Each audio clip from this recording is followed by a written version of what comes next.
Buongiorno amici miei, welcome to Italy. We are so happy to announce that Italy has been improving by the day. For more detail, let's hand over to Alistair.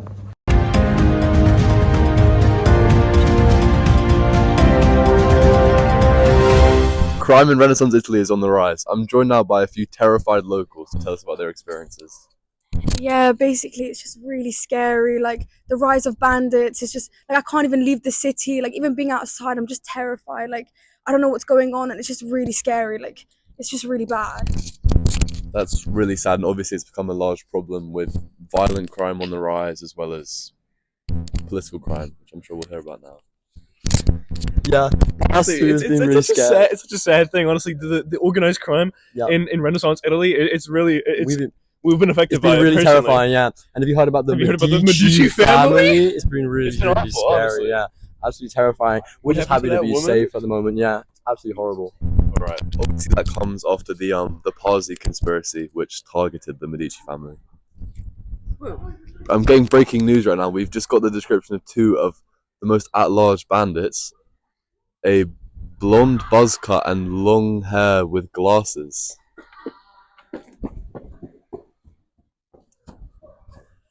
Back to you in the studio.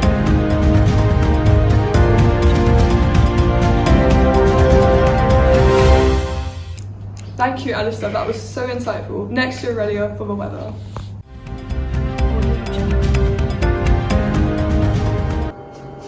Good morning, my passionate and violent Italians, as we've been so token by the West.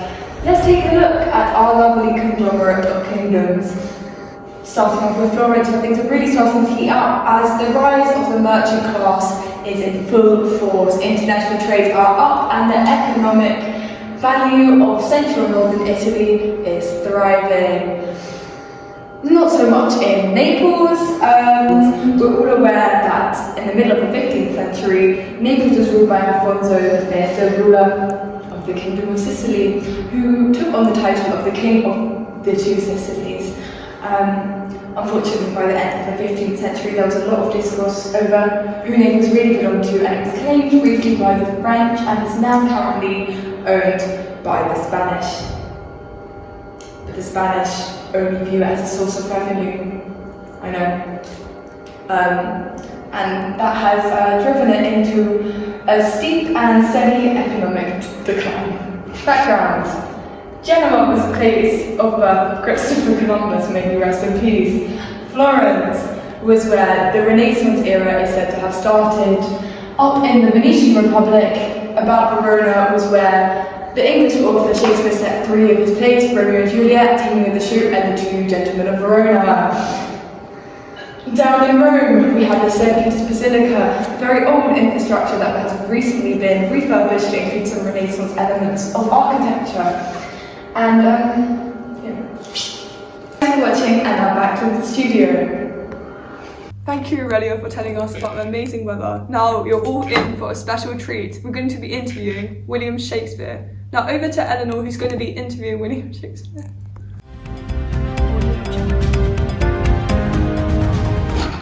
Thank you, Yuki. I'm now in London with William Shakespeare. So, William, you tend to set a lot of your plays in Italy, such as The Tempest, Romeo and Juliet, and Julius Caesar. And you wonder why you pick Italy as your country of choice.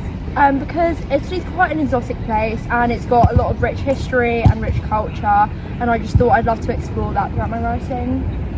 A lot of English writers like yourself tend to pick Italy as their second choice. I wonder why you think that is. Because there's a lot of class divisions between rich and poor, and there's a lot of religious conflict within the country, so I think writers like to bring those to light when they write. A lot of your tragedies are set in Italy, and we're wondering why that is as well. Because I think I like to criticise the chaos in Italian culture and all the political divisions and just how much crime there is within that society. I quite like to explore that within my writing because it fits the tragic storyline genre.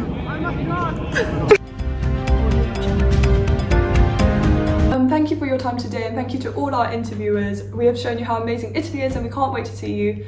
Join us at 6 p.m. sharp today to interview Da Vinci about his painting. I think it's called the Mona Lisa. Anyways, we'll see you later.